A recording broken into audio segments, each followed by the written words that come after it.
Olá, muito boa tarde do Brasil, muito boa noite para Angola, meu amigo Celso Sales. Muito bem-vindo à galeria dos mentores Genoma do Sucesso 360 Graus. É um grande prazer, uma grande satisfação tê-lo aqui conosco. Prazer todo meu, Marcelo, a todos que estão nos assistindo. Eu gostaria de deixar um grande abraço e poder contribuir de alguma forma com o objetivo do seu trabalho, que também ouso dizer que é meu. É verdade. Celso Sales é bacharel em administração de empresas, consultor internacional com trabalhos realizados na Europa, África e América do Sul, especialista em plataformas digitais e gestão de projetos. Ele tem uma experiência muito importante para ser compartilhada com jovens do Brasil, de todos os países de língua portuguesa e de todo o mundo. Celso, eu gostaria que você nos relatasse quais foram as boas práticas que você utilizou para se tornar um profissional brilhante, que é um profissional exitoso na carreira, com reconhecimento internacional. O que você teria para falar com os jovens que querem seguir essa linha de trabalhar na tecnologia, na gestão de projetos? Perfeito, Marcelo. O que eu tenho observado na atualidade, até por conta da grande evolução que a tecnologia acabou tendo nos últimos anos, é que as pessoas acabam colocando um valor na tecnologia que ela não tem.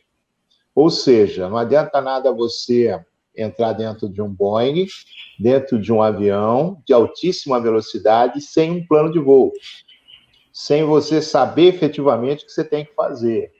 E esse plano de voo não é tão simples, você tem que construí-lo a longo prazo, porque no curto prazo é o maior problema.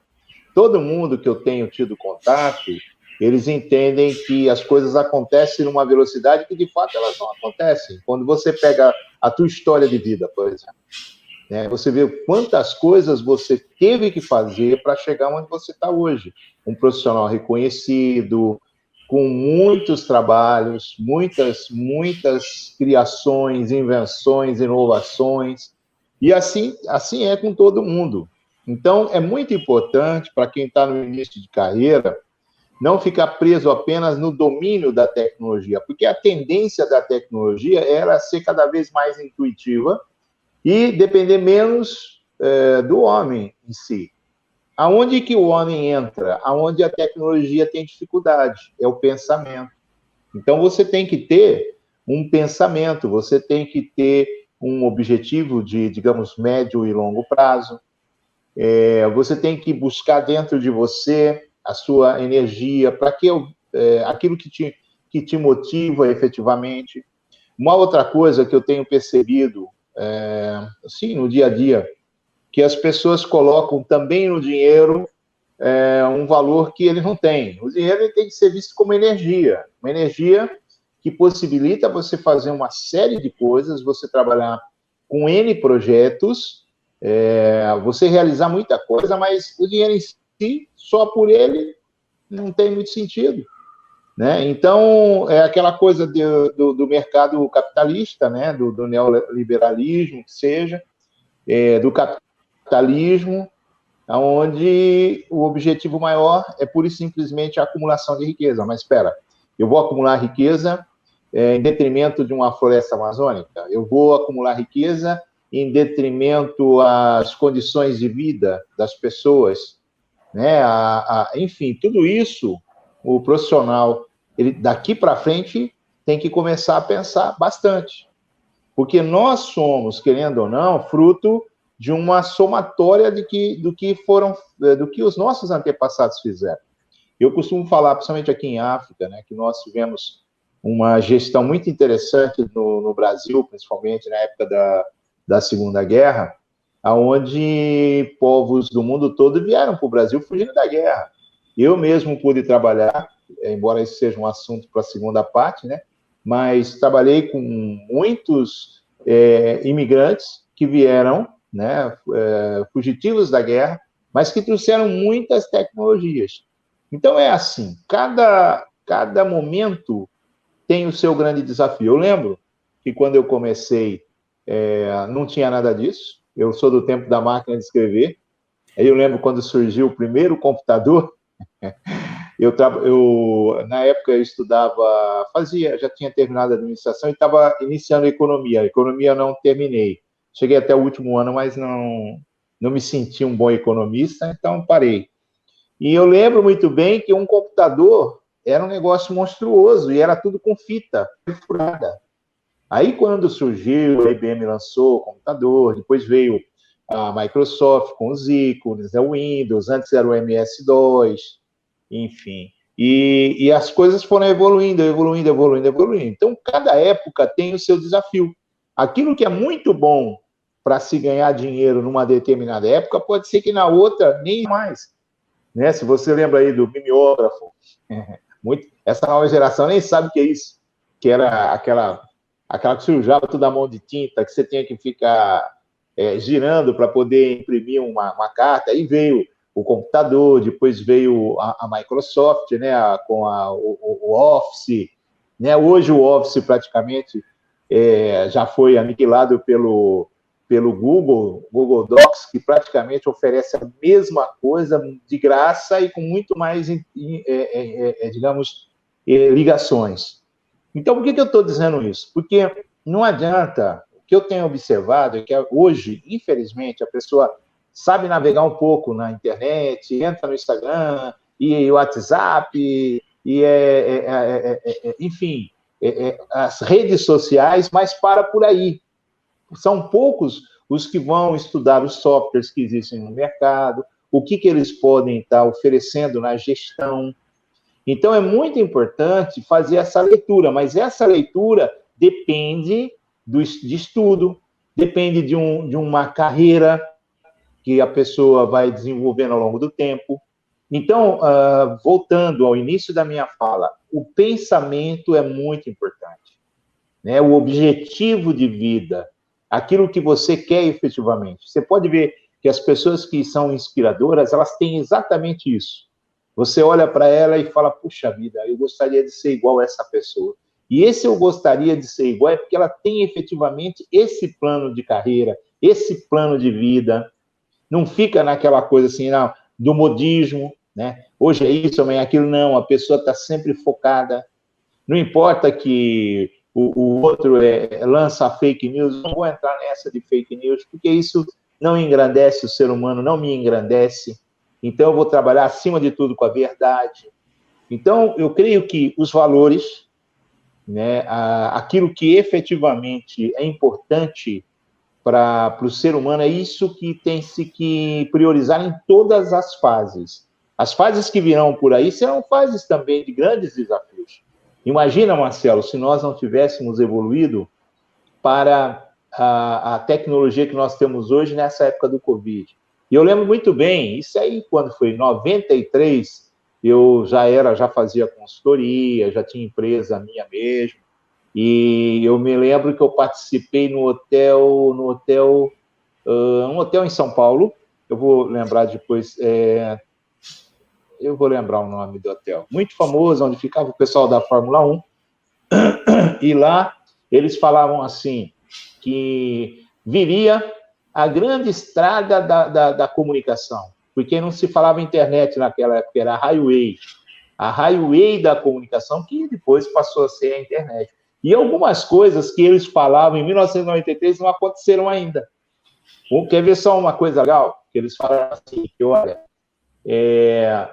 está se fazendo um grande estudo para você tirar, você conseguir ver de forma digital o efeito do papel. Por exemplo, você está lendo um livro, né? Você faz aquele virar de página ou um jornal. Então, uma das coisas que naquela época eles já sonhavam era isso. Eu lembro muito bem como se fosse hoje. Ele falava, não, vai chegar uma época que você está assistindo um filme, aí aparece, na época quem estava fazendo muito sucesso era o Schwarzenegger, e aparece lá o Schwarzenegger usando um tênis que você nunca viu. Você dá uma parada, dá uma congelada, vai lá, clica naquele tênis e faz a compra. Tudo isso em 1993. Não estou falando nem 2003. Era mais ou menos nessa coisa aí. Não, desculpa, em 2003, não 1900, 2003. Então, a coisa evoluiu muito, Marcelo. Muito, muito, muito, muito, muito, muito. Né? A ponto da gente ter dúvida mesmo. Não, desculpa, não é 2003, é 93 mesmo. Né? Porque o Windows veio o quê? Em 1975. Aí depois teve aquela evolução toda. E eu lembro que tinha uma época que se dizia que o Linux ia ser o grande vilão da Microsoft. E não foi. O Linux até hoje ainda, você vê que os grandes servidores ainda utilizam muito o Linux, que é uma linguagem aberta, né? Mas quem acabou sendo o grande vilão da Microsoft, que ninguém esperava isso, foi o Google. Né? O Google, que na verdade na época nem era Google, logo que surgiram os buscadores, né? Não era não, tinha vários nomes, KD, tinha nome de tudo quanto é jeito. Depois que os meninos do Google, eu lembro quando eles iniciaram, eu inclusive cheguei a ser um beta tester do Google na época, tudo que eles lançavam eu testava, né? A evolução que ocorreu e vai ocorrer ainda é muito grande. Você quer ver só uma coisa? Que é a grande briga que se tem hoje, é para ver quem vai conseguir dominar primeiramente a internet semântica. É aquela que pensa. Tanto é que os tags são o quê? Neurônios. Os tags que você vê aí que se colocam são neurônios com o objetivo de se chegar à internet que pensa, né? A tecnologia que pensa. Então, nesse segmento, posso dizer a você que a briga está só começando. A briga está só começando. São milhões de dólares que são investidos. E a grande visão que eu, em particular, acabei tendo foi de que seria impossível concorrer com esse pessoal. Por quê? Porque você tem cabeças brilhantes, programadores de altíssima geração, com recursos muito fortes que fazem com que seja difícil concorrer. Não significa que, em razão disso, eu não posso criar nada novo, eu não possa fazer algo inédito, até posso, mas não é tão simples diante de uma série de detalhes que acaba fazendo um mix da tecnologia. Hoje você pode ter uma boa solução, mas você tem que estar um bom servidor, esse teu servidor tem que estar com a última palavra em termos de tecnologia, de intercâmbio, de interface, enfim, de todos os detalhes técnicos, que não vamos entrar nessa linguagem mais técnica.